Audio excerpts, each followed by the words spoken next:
I hope everyone had a Merry Christmas and Happy New Year to everyone this week. This is our last Sunday in 2014, so I'm glad to have you with us this morning. We're going to open this morning's service with Joy to the World. I'm squeezing out one more week of Christmas carols. So Joy to the World, it's hymn number 87 in your hymnals, and we're going to sing all 4 verses. If you'd please stand. Hymn number 87, Joy to the World.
In connection with your husband, so that's always good. I mean, yeah, exactly. I mean, I know you.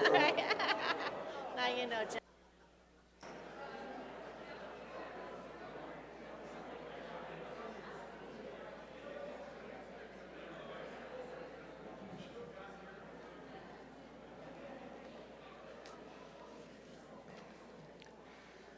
Good morning. Welcome to Jasper Bible Church. So glad each one of you are here this morning. If the ushers would come forward, pass out the Ministry of Friendship books, that would be great. Do we have any first-time visitors here that we could acknowledge? Introduce yourself. If not, we're still glad each one of you are here and hope you come back next week. A few announcements. No services the rest of the week, this holiday week. And one more for Willie Scott. He is going to try and get the Christmas videos around for next week. So if you guys would order with him, that way he would know how many he can get around for that. And I have a card I would like to read from Pastor and Lori. It says this: "Our lives and homes are truly blessed when warmed by the Savior's love and rest. A prayer that you and your loved ones will be surrounded in the warmth of Jesus' love this Christmas. Have a blessed Christmas." And then a note from Pastor and Lori. "Lori and I wish to thank you for the generous food box, Christmas cards, and gifts, and in advance for your prayers regarding Lori's back surgery tomorrow morning. We both, I don't know if it's tomorrow morning or not, it says tomorrow, it's sometime tomorrow. We both look forward to seeing you next Sunday. I have a sermon about Jesus in which I've titled His Passion. Have a happy New Year, and see you next Sunday, Pastor, Lori, and Bruce." If we're ready for the announcements, we'll do that. If we're ready for the offering, we'll do that. Just a few prayer requests. As we mentioned, we got grieving families, also Lori's surgery tomorrow, and if we would remember each other in prayer this week.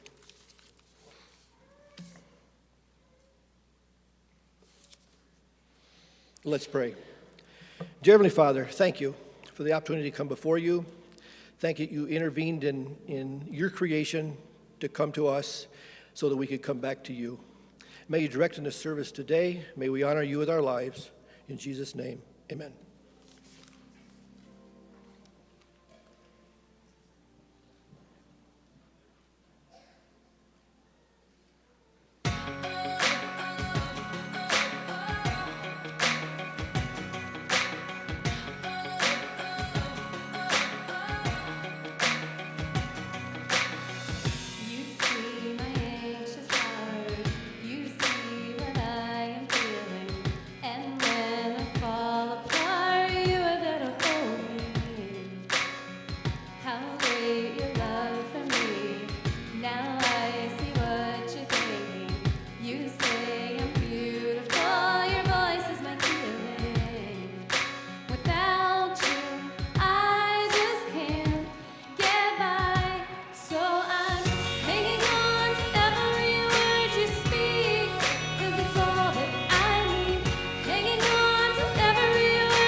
And when the darkness falls, I can't see what's before me. Your voice is like the dawn, always there to guide me. Without you, I just can't get by. So I'm hanging on to every word you speak, 'cause it's all that I need. Hanging on to every word you say to light up my way. Even every little whisper, I'm hanging on as if it were my life. I'm hanging on. You know me better than I know myself, better than anybody else. You love the sounding like a ringing bell. Oh, oh, I won't let go.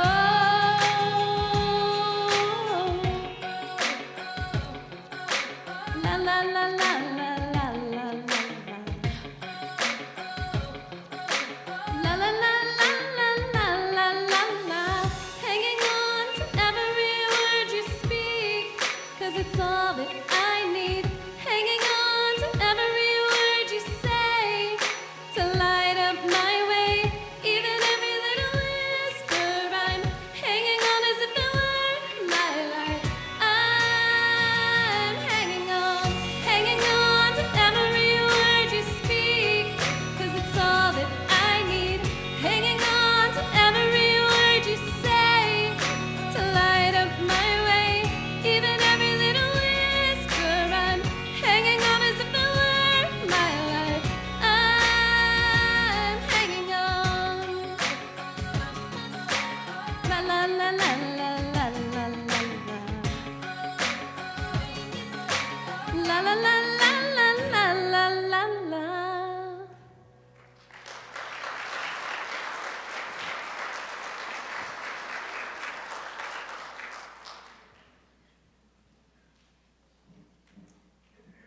Thank you, Beth. If you'll take your hymnals and turn to page number 91, we're going to sing the First Noel. Page number 91, and let's stand. The First Noel.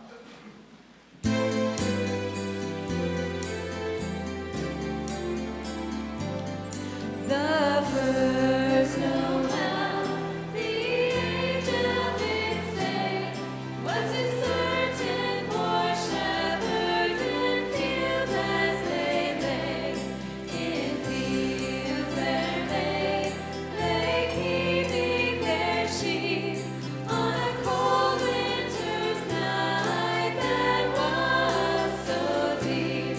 No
This morning, we're privileged to have with us Kevin Lehr and his family.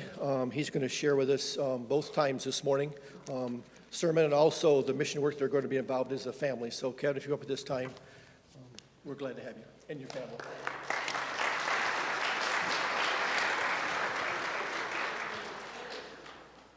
Good morning. It's good to see you all.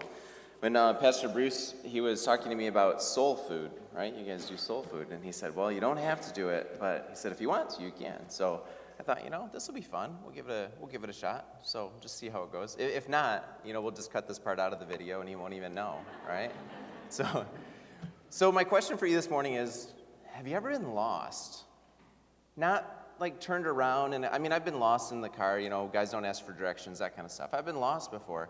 But have you been lost, like petrified, scared, frightened, lost? Well, for me, that happened when I was 12 years old. Had the opportunity to go hunting with my dad and my grandpa, and felt pretty comfortable out in the woods. And we went to a place where we were pretty comfortable with, but as we got out, it was real early in the morning, like you would expect. And then after just a little while, the sun rose and went out into the woods. I don't know how long I had been out there, but it didn't take me long to know that I was very, very lost in the woods. And you know what you do when you're lost, right? First, you think you can figure it out. And so I did what every 12-year-old boy would do. I just thought I knew what I was doing and decided to take steps to try to figure out how to get out, right? I thought in my head I knew the way. And so if I found the trail, make a left, and I would get to my destination, right? Well, what I thought in my head turned out to really not be the full circumstance, right? So I did the next thing a 12-year-old boy would do, who's starting to get afraid at this point. I screamed like a little kid, I was like, help me! I was screaming, I was scared, I was afraid. In fact, I was terrified. I don't know how long I'd been out in the woods, but at that point, even though it had only been maybe an hour or something like that, I felt like I'd been in there for what was going to be like the whole day. I'm thinking to myself, I'm going to have to kill something because I'm going to have to eat, I'm going to have to start a fire, I'm going to have to sleep out in the woods, I'm petrified. No one's going to find me. So I am hollering, top of my lungs, help me, can anyone hear me? I did, the next thing I did, this is not wise, okay? I shot off my gun a few times because I thought, maybe they'll hear and then they'll come to me, right? Well, fast forward, my dad just said, well, I just thought you got something, so I just was letting you go about your day, I was terrified. So as I'm screaming and as I'm hollering, I hear this faint voice. And, clearly it's God talking to me because I'm hallucinating at this point probably. It isn't actually, it's my grandfather. My grandfather comes and he starts hollering back. And so I recognize that he's kind of zeroed in on me.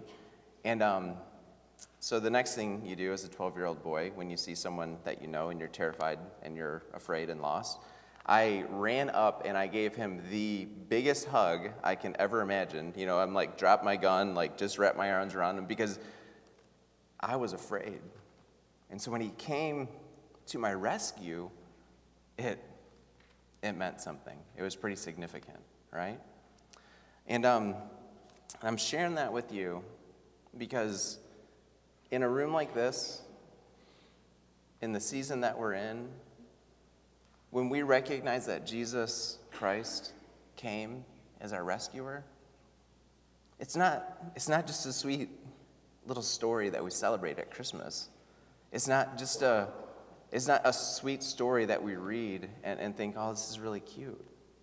When we recognize that Jesus came as our rescuer, when he came to save us from our sin and from the judgment that comes from it, then it is a sweet and a very special season where we recognize that our Savior came. My grandfather, he didn't realize why I was so upset. He really thought that I was just out enjoying the day hunting. My grandfather took me to that trail, and we turned left, and we continued down that trail. And in just a little bit, we found our car. I needed someone to help guide me. I needed someone to take me to the place that was safe. And my grandfather, to me, was a great example of who Jesus is and what Jesus did. I want to read a passage out of Psalm, and maybe it doesn't seem as fitting, but in Psalm 33 it says, "No king is saved by the size of his army. No warrior escapes by his great strength. A horse is a vain hope for deliverance. Despite all of its great strength, it cannot save. But the eyes of the Lord are on those who fear him, on those whose hope is in his unfailing love, to deliver them from death and to keep them alive. We wait and hope for the Lord. He is our help and our shield. In him our hearts rejoice, for we trust in his holy name." So as we wrap up this time, are you lost? Are you afraid? Jesus Christ came to rescue us. He came to be our hope. We don't have to look and wait for a hope as in the Old Testament. We look to the author and the perfecter of our faith. We look to the rescuer, Jesus Christ. And you can place your faith in him. You can trust him. You can ask for forgiveness from your sin. And you can submit and respond to him in faith and trust him. And that is my hope, my prayer. Let me pray. Father God, thank you for rescuing us. Thank you for sending your son Jesus to not just be a cute story at this season, but God, that he came so that he might rescue us. So God, I pray if there are people here that maybe don't even realize that they're lost, that like in the verses in Psalms, that we would recognize that it's not by our might, it's not by our own intention, it's not by our own ability that we can save ourselves, that we can find our way in our lostness, that we need you. And we need you to not only provide the way, but we need you to show us the way. And so God, if there's one here that has not placed their faith in you, that does not know you, but have come to the point where they know that they need rescue, God, that they might turn to you in faith, that they might turn to you and recognize the salvation that is in essence right here at this moment, that you are faithful to forgive us from our sin, and you are faithful to provide eternal life through your son, Jesus Christ. God, and that we can have confidence that our price, that our rescuer is real, and that we can trust you. So God, I pray that if there's anyone here today that needs you to rescue them, Lord, that you would make yourself clear, that you might provide an opportunity for us or one of the men from the church to be able to speak with, and God, that they might put their trust in you. God, that they would see you and that they would run to your rescuing arms. And it's in your name. Amen.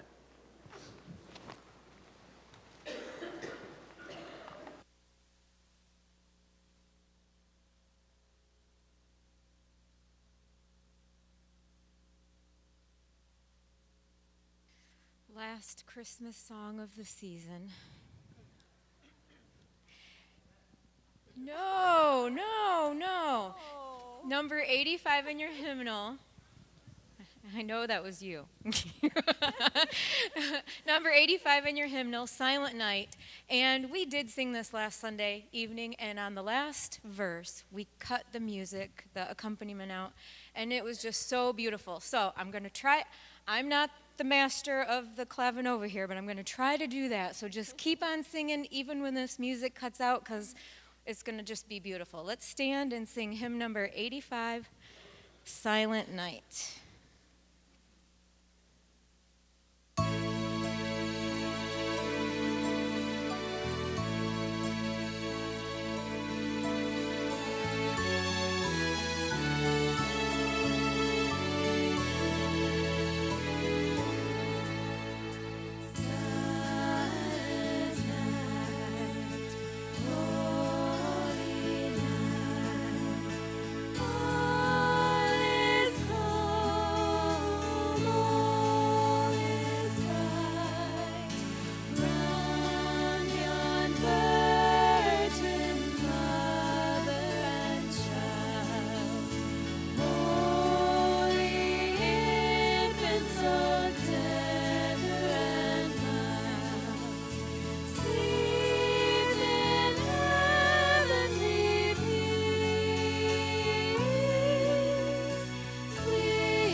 keep it going now. Silent night, holy night, Son of God, Lehr's pure light, radiant beams from thy holy face, with the dawn of redeeming grace. Jesus, Lord, at thy birth. Jesus, Lord, at thy birth.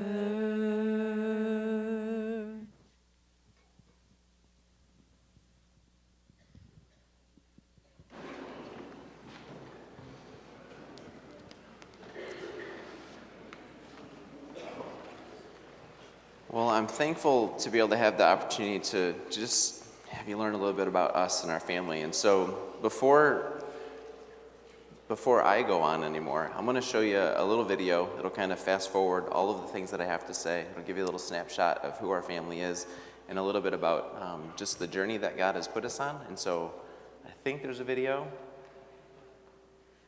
Are you good? All right.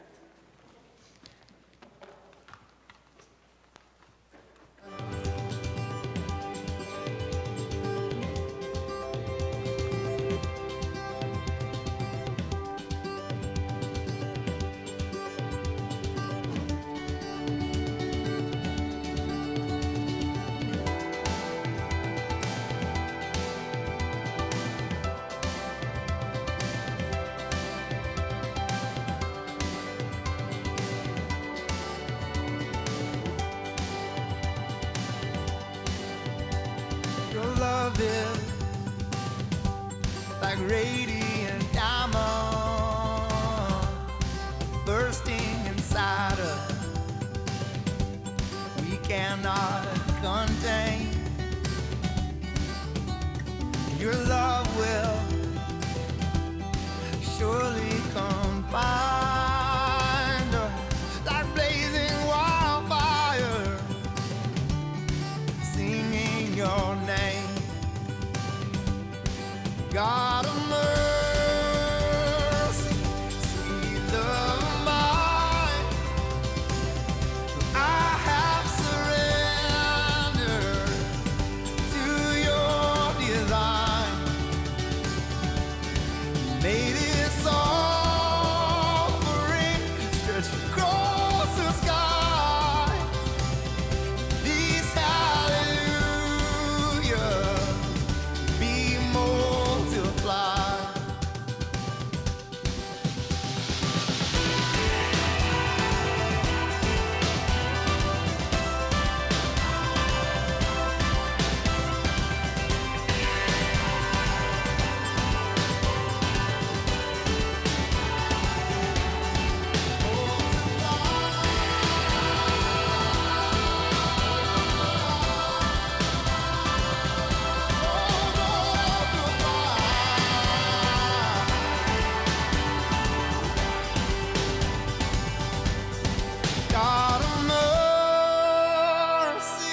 I'm going to have my wife kind of talk a little bit about some of the things that we're going to be doing. We have a couple of slides that we'll put up here on the wall up here and just kind of tell you a little bit more about what we'll be doing and what the work will be like there. So we have 2 roles that we'll be fulfilling there. Kevin has a background before he went to seminary. He has a background in construction. And right now it's a school that goes K through 6, and they've kind of outgrown their facilities, and so they're looking to add another facility exactly like the one that they have. These are the villages that they reach out to. There's 3 different villages, Tamarindo, Pancho Mateo, and Chichigua. And as you can see, they're very poor villages with it used to be there was some sugarcane fields around, and so there was employment opportunities around, but as it is right now, there's no company there that harvests the sugarcane any longer, so these villages don't really there's not really a means for an income. So a lady from Cedarville, about 13 or so years ago, was teaching at a school in Santiago down there and was visiting just the countryside and recognized a great need.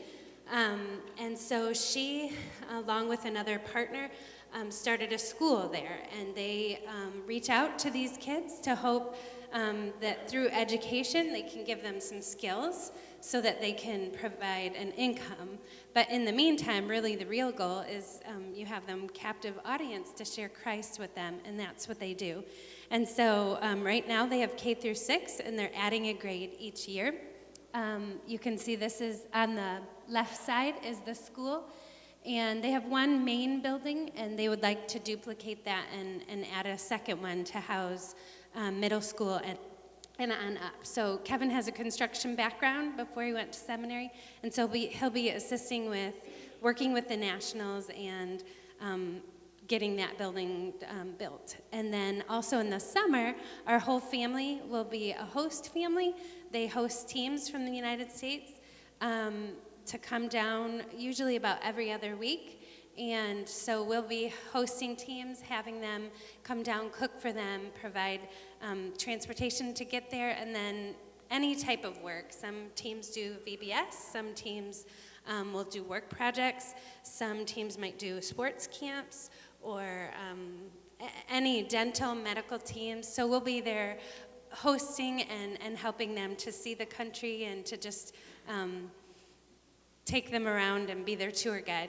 And so we're super excited to get a chance to go, and I think Kevin's going to share. Sure. So kind of what it looks like for us is what our timeline looks like is we have some pre-field things that we need to take care of. We have some opportunities to just not only for our family's sake, just help to build into us the skills and the things that we'll need to be able to enter into a new country environment. So some of those things are related to missionary training, which we're really thankful. It's a huge answer to prayer that we were able to kind of get into the missionary training program. They only take a limited number of people, and so we were able to get in February, and we're really grateful for that. And so kind of our timeline for that is in February. We'll leave for there. We'll leave for Colorado Springs in February. But then the other thing is we've had plenty of opportunities to develop some of our language skills, but we had no idea that this was how God was leading and this was the direction that he was going to be providing for us. So we really didn't invest very heavily into any Spanish language training or anything like that. So now we realize that the need is huge. And so we've spent the last semester, we've done some Spanish language things at the local ISD, but we know that we're going to need some real deep immersion training for our language to develop. So that's going to be somewhere in the April timeframe. We're not 100% sure. We're still kind of in the process of trying to make that decision, what would be best to allow our kids to grow and to develop their language skill, but also for us as well. So,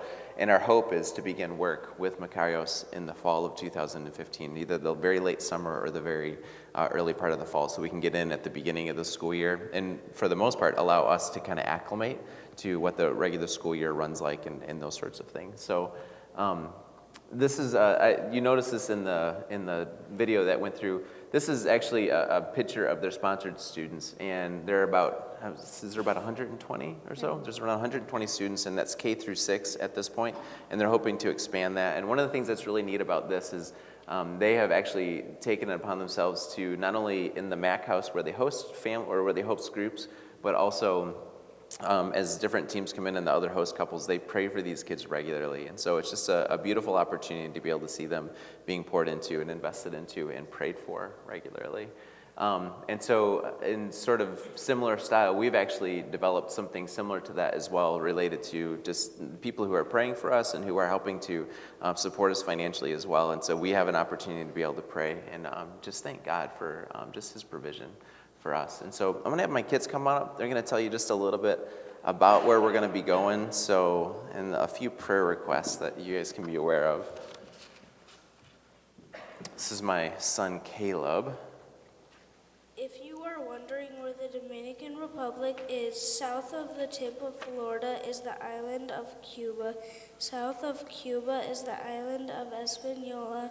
Haiti and the Dominican Republic share the island. We are going to the Dominican Republic, and we will be living in Puerto Plata. The Dominican Republic is 1/3 of the size of Michigan, but has almost the same number of people living there. They all speak Spanish. We're praising God for our that we found a home for our dog, and please pray for our home in Onstead to sell. And we're also going to Florida and Pennsylvania and Colorado for language training. And please pray for our safety as we drive. Right now we're at about 57% in our support, so please pray that we reach 100%. We're hoping to reach it by January or so. Also, please pray for our wisdom in going to language school and the missionary training in Colorado. So one of the things that they didn't say is between now and basically the end of March, we're going to be driving about 7,500 miles between a personal trip and then some of the training that we're going to be doing. So definitely would cover your prayers just for that. And we're just really grateful that people have come alongside of us, that we've had a chance to not only have the opportunity to present to churches and to meet with a lot of different people, but just how he's met the different needs. And so we're learning a lot. I'm going to tell you a little bit about some of those things that we're learning in just a second, but I'm going to have them play that last video, and then I'll come back up and we'll open up the Word of God and spend some time in His Word.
So we'd love to tell you or talk to you a little bit more out in the lobby. We do have a little display set up and a sign-up sheet if you're interested in our newsletter, things like that. We'd love to talk with you a little bit more about what we're doing. So let me pray. Father God, you're good. We're so grateful to be able to gather in your house and to be able to gather and sit under your word. And God, I just thank you for this season that we're in. I thank you for being able to celebrate the birth of your son, but I just am thankful to look into the new year and just recognize all of the new challenges and all of the new things that you'll teach us and that you'll help us to learn to rely on you more in. And so God, I pray that you would help us. I pray that as we spend some time just looking at a very familiar passage, that you would help us to recognize who we are in it, and how it is that you're wanting to teach us and to develop and to grow our faith, and how you want us to be able to take steps to learn to follow you better and to follow you more closely and deeply. So for this church, I pray that you would help them. I pray that you would help them to continue to grow, and that you would continue to allow them to rely on you in all things. God, you're so good, and we're grateful. In your name, amen.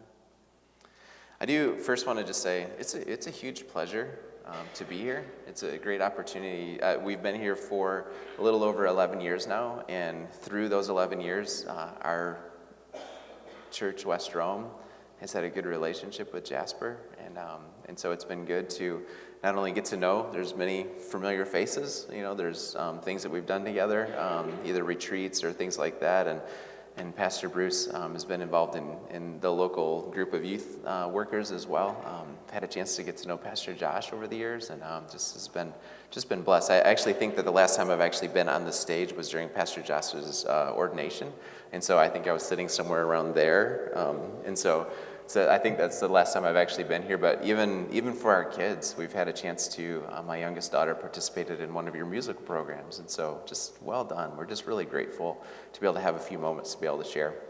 So I want to have you open up your Bibles to John chapter 6. And one of the things that I've learned in not only doing pastoral ministry, but also coming in and having the opportunity to fill the pulpit in different places is, I'm not here to unveil some radical, amazing thing. I'm here to encourage you. I'm here to breathe a little bit of freshness into you. I'm here to challenge you just a little bit. I'm here to have the opportunity just to say, we're fellow strugglers, and we're walking along this road, and so let's look into the Word, and let's let His Word be the thing that helps to refresh us and guide us and to teach us along the way. So this passage is a familiar one. In fact, this particular passage is truly one of the very first Bible stories, Bible accounts that I can remember being taught as a young child. I remember in the church that I grew up in, First Baptist Church of Hazel Park in the Metro Detroit area, Mrs. Barr, she was the children's church leader, right? She was the children's church teacher. And I remember Mrs. Barr, she had us all sit down, and she had us all, kind of get in circles, and then she started to pass out these chunks of bread, right? And it was pita bread. I have no idea. I have no idea how old I was, but it was pita bread. The stuff when you slice it, it's got the little pocket in the middle. I have no idea. It's not biblical. I'm sure it isn't. But it made an impression on me. And I realized that, she talked about this particular passage, and as even as a young boy, I remember thinking about this passage and just really being in awe of who Jesus is. And I remember recognizing that there was something amazing going on. I wouldn't necessarily have been able to put it in terms, miracles or miraculous. I wouldn't have been able to put that in terms like that. But I do remember thinking at that time, wow, Jesus is significant. Jesus did something that no one else has done. That Jesus did this amazing thing in front of all of these people. And as I've grown older, I still absolutely believe that Jesus has done amazing things. But as I've gotten older and I looked at this passage a little bit deeper, I realized that, yes, he did this amazing thing. He did this miraculous thing. He fed all of these people. But he did it with a lesson in mind. And that lesson was for his disciples. The lesson in particular, in this particular account in John, is to one particular disciple that I think learned a really great lesson in here. So this particular account is in all the Gospels, all 4 Gospels. And so to recognize that this is a significant account of something that Jesus did along the way. And so I'm just going to read it. If I'm reading out of a translation that's different than yours, I apologize. It should be close enough that we should be able to follow along just fine. And in verse 1 of chapter 6 in the book of John, it says, "Sometime after this, Jesus crossed to the far shore of the Sea of Galilee, that is the Sea of Tiberias, and a great crowd of people followed him because they saw the miraculous signs he had performed on the sick. Then Jesus went up on a mountainside and sat down with his disciples. The Jewish Passover feast was near." When Jesus looked up and saw a great crowd coming towards him, he said to Philip, "Where shall we buy bread for these people to eat?" He asked this only to test him, for he already had in mind what he was going to do. Philip answered him, 8 months' wages would not buy enough bread for each one to have a bite. Another of his disciples, Andrew, Simon Peter's brother, spoke up, "Here's a boy with 5 small barley loaves and 2 small fish. How far will they go among so many?" Jesus said, "Have the people sit down." There was plenty of grass in that place, and the men sat down, about 5,000 of them. And Jesus then took the loaves, gave thanks, and distributed the loaves, and distributed those who were seated as much as they wanted. And he did the same with the fish. Then, when they had all had enough to eat, he said to his disciples, "Gather the pieces that are left over. Let nothing be wasted." So they gathered them and filled 12 baskets with the pieces of the 5 barley loaves left over from those who had eaten.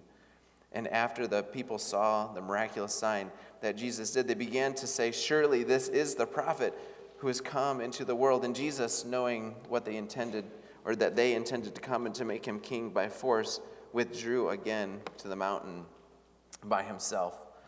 So I know that you're familiar with this story, and as I just kind of go through different parts and pieces of this, I'm amazed by a number of different things, but I want to zoom in on a couple of different things, and the one in particular is in verse 5. He says, "When Jesus looked up and saw the crowd coming towards him, he said to Philip," I can identify with Philip, okay? So Philip is in this particular passage, and Jesus speaks to him, and he says, "Where shall we buy bread for these people to eat?" And I don't know what your response would be. I don't know how you would, process this environment. There are more than 5,000 people here. It counts the men, and so there are more than 5,000 people. But I'm just saying, if all of you showed up at my house for dinner tonight, I would be a little stressed out. I'm just saying, okay? I mean, I would be asking myself the same question: where shall I go to buy this food for all of you people? I don't know how that would happen. And so he says this to Philip: where shall we go to buy people or buy food for these people? And I thought to myself, this is the only account, and only in John does it mention Philip, okay? Only in the account of John. And I thought, why is that? And I was just doing some research, and I came across that Philip is actually from this region, okay? So in the area where this is happening, where this is taking place, that Philip is actually from this region. And so it's kind of an interesting thing that Jesus kind of looks over to him and says, "Philip, you're from around here. What do we do?" I love it. Jesus knew what he was going to do. He tells us in this passage. He already had in mind what he was going to do, but he did this to test Philip, right? I don't know about you, but I hate tests, okay? I've never been good at it. My wife, she's very good at tests. If I had said, "Here's a statistics exam," and she'd be like, "Oh, okay, let's take it," she'd do great. I would say, "What's statistics?" I don't like tests. In fact, for all of you students, I'm just saying, SAT time and stuff like that, I did not do well. Parents, I'm sorry, I didn't do well. I went on, I got a master's degree, all of that stuff, but I did horrible on my SAT or on my ACTs. It was just, I just don't test well. And so, all of the pressure comes over you, all of those kinds of things. So if all of you came over to my house for dinner tonight, that's some pressure. I'd be, "Oh my goodness, what are we doing?" And that would be stressful for my wife. She'd be like, "Oh no, what do we do? We don't have anything in the house," all those kinds of things. But so he asked him, and the amazing thing is, this is truly remarkable, because if Jesus was asking me a question, I'd be like, I don't really know. But Philip, he does something amazing. He really gives Jesus the right answer, right? I mean, Jesus, what are we going to do? And Philip gives him the right answer. He's like, 8 months' wages would not feed all of these people. Not even to give them a morsel, not even to give them a taste. This isn't going to happen, Jesus. I mean, he answered right, correctly, or correct. And so when I think about that, I'm thinking, man, I hope I was in the ballpark. I hope when I had a chance to be able to respond to that, I hope I would just be in the ballpark. I'd hope that I at least got it close, right? But Philip, in this particular passage, he says, well, money won't fix this. That happens to us sometime, right? When we get into a circumstance that's difficult for us, then we think, how are we going to do this? Some of our default mode, money will fix this.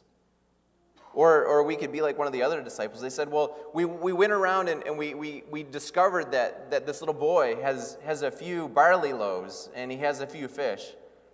And I'm thinking, a few barley loaves and a few fish? I mean, this is this boy's snack. This is not, this is not the meal to the nations here. Not a meal to all of these people.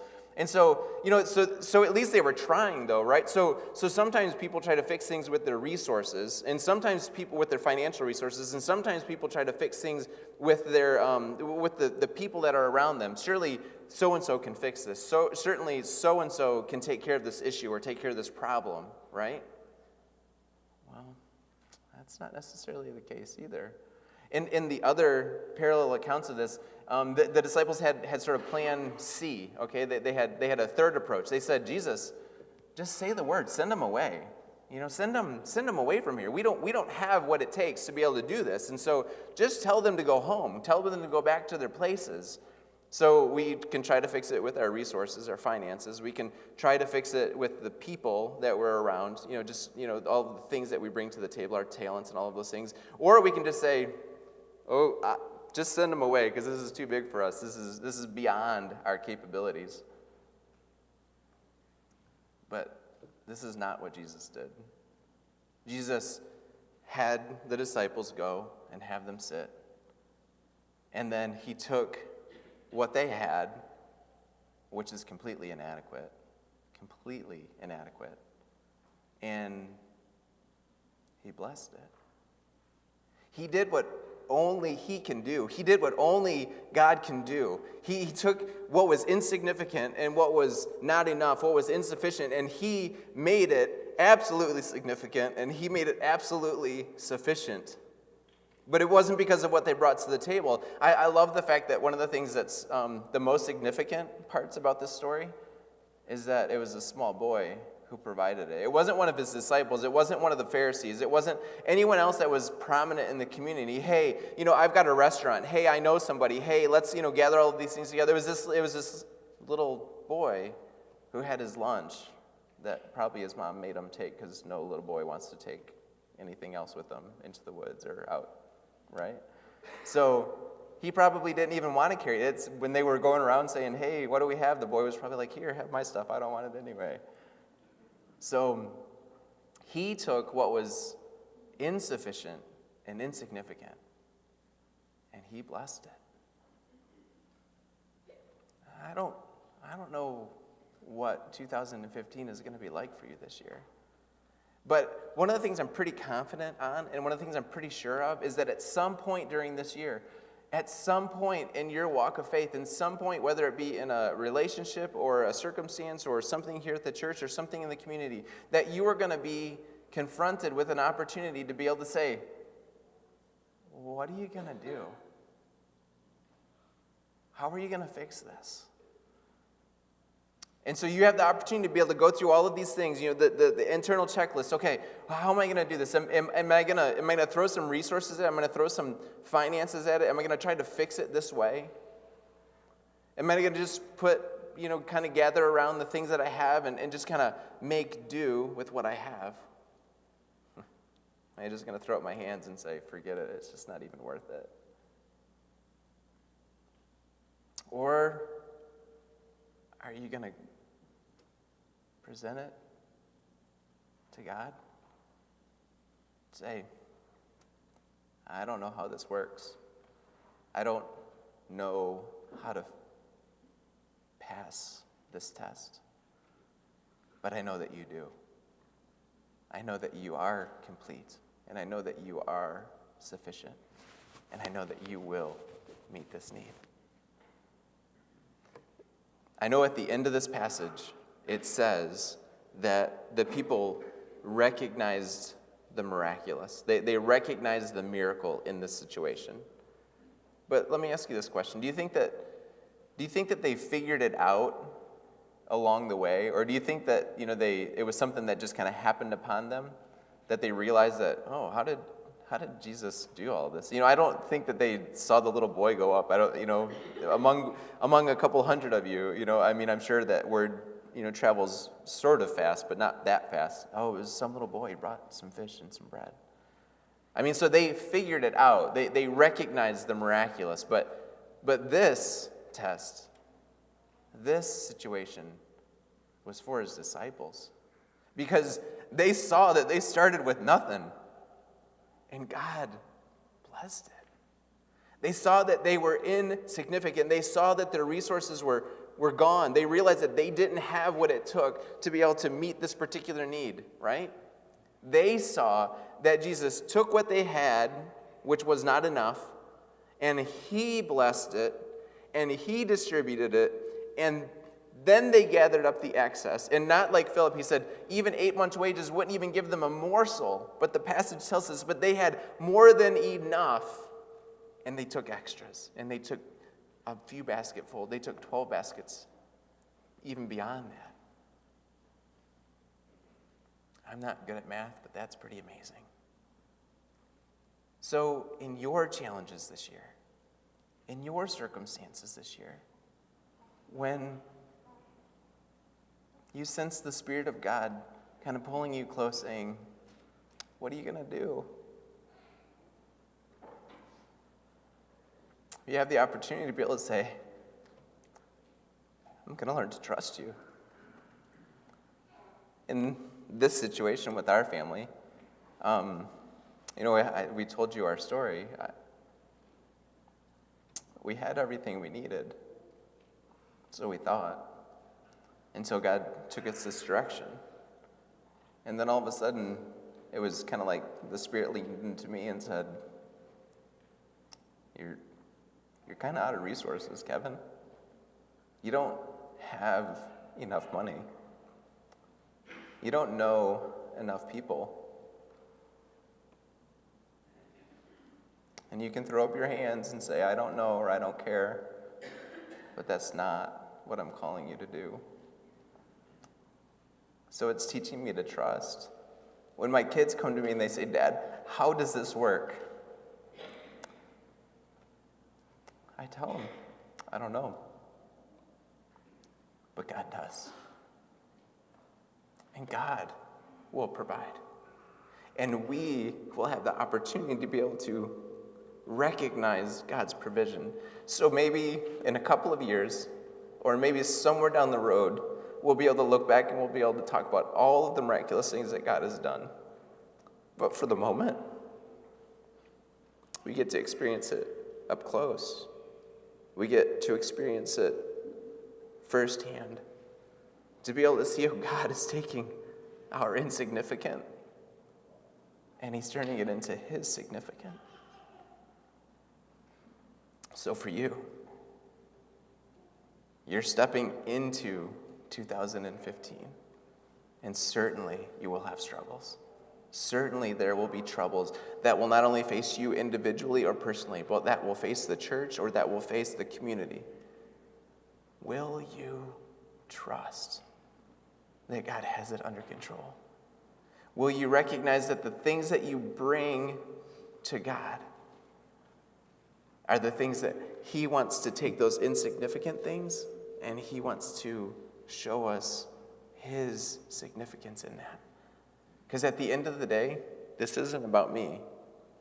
And at the end of the day, it is not about you or Jasper Church. It is about bringing glory to him. And if somehow at the end of this I could say, well, I partly resourced this, or I just knew the right people to ask, or I just, decided just to kind of work through it and stick it out or something like that, then who would get the glory for that? Not the one who it's due to. And so for us, for you, as you step into 2015, take an inventory. Our resources are limited, but our God, his resources are unlimited, and they are matchless. There's nothing that can compare. So I want to challenge you, when you're confronted with these sorts of tests, like Philip, like the disciples, Recognize the things that you have, and then quickly, let's learn to be people that quickly bring those resources to the Lord and says, you know what, God, you're just going to have to do what only you can do so that your name can be great in our community, so that your name can be great in my family, so that your name will be praised. Let me pray. Father God, thank you for who you are. Thanks for taking what is truly insignificant on our part and doing miraculous things with our tattered and torn bits and pieces of things. God, thank you for making something beautiful out of our sin-filled lives, over our lives that we lived in rebellion against you. And God, that you made a way for us to know you so that we might give you praise, so that we might recognize your work in us, and that we might give you glory for that. God, I thank you for this place. I thank you for Jasper Church. I thank you for the opportunity just to open up your word. I pray that you would refresh us, that you would help us to step into this new year learning to trust you more, learning to recognize our own insignificance, and to praise you for your sufficiency and your might and your power in all things. God, we're thankful that you are mighty to save, and that you are mighty to intervene, and mighty to show your glory in our day. And it's in your powerful name we pray. Amen.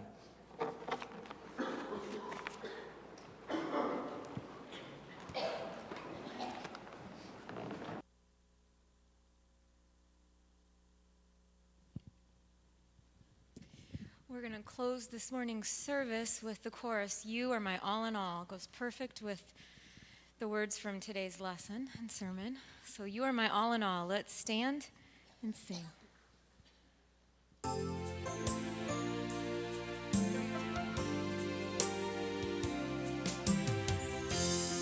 are my strength when I am weak. You are the treasure that I seek. You are my all in all. Seeking you as a precious jewel, Lord, to give up I'd be a fool. You are my all in all.